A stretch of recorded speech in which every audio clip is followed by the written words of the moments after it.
So what's the one universal secret to a prosperous life? And what's the one surefire path to failure? Back in 1979, the Reverend Sun Myung Moon gave a pretty surprising answer in a sermon he called The Way of Prosperity and Defeat. And today, that's what we're going to do. We're going to break down its core philosophy step by step. And this is really the big question, isn't it? It's something we all ask ourselves, about our careers, our families, even our countries. But what's so fascinating is that this text claims there's a single, universal answer that applies to absolutely everything. Okay, so how does the sermon even begin to tackle such a huge question? Well, it doesn't start with some heavy, complex theology. Nope, instead, it points to a really simple, powerful desire that it says is just hardwired into every living thing. And there it is. This is the bedrock of the entire argument. The sermon is saying, look, this isn't just a human thing, it's a fundamental law of existence. And if you can just understand this drive, that's the very first step to figuring out how to actually make it happen. And it's interesting how the sermon illustrates this. It uses a simple analogy.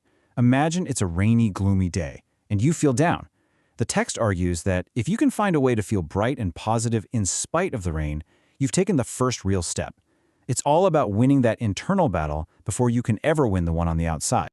So after establishing this universal desire we all have, the sermon introduces what it calls the foundational rule for achieving prosperity, God's law of creation. Let's see how this all connects.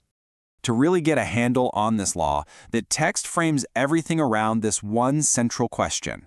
And the answer it provides, well, that becomes the bedrock for its entire argument about how to live a life that leads you to prosperity instead of defeat.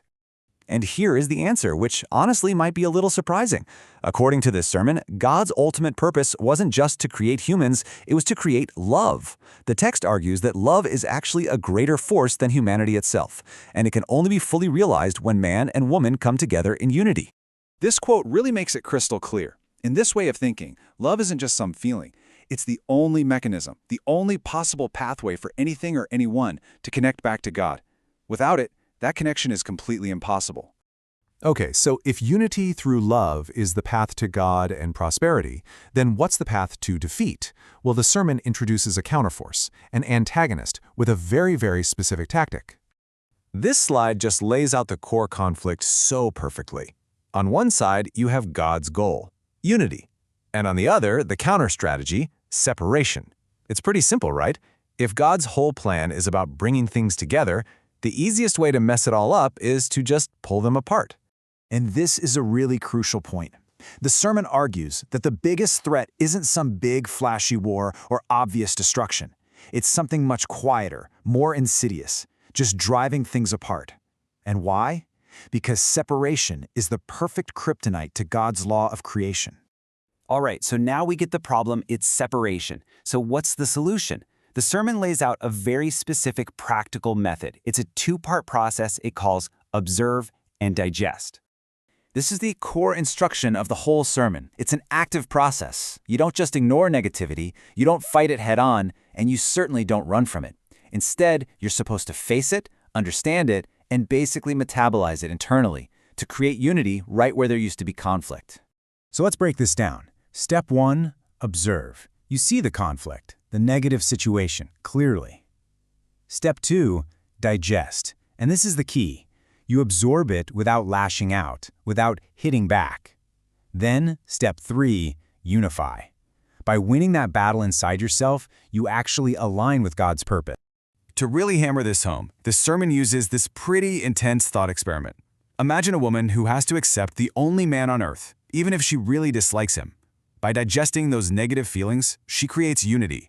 And the text argues that in that exact moment of unity, love becomes possible, and that's where God shows up. So, let's pull all these threads together.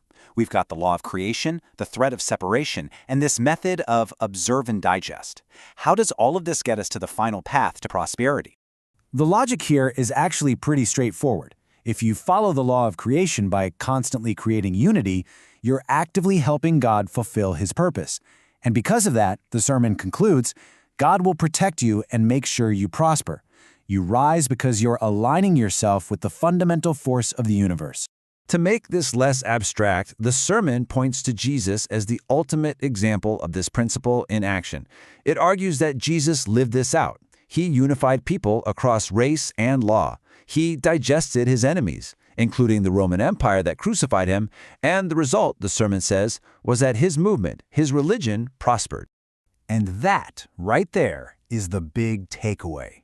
The path to prosperity and the path to avoiding defeat are one and the same. It's about doing the really difficult, active work of digesting opposition and conflict to create unity. So we're left with this really challenging final thought.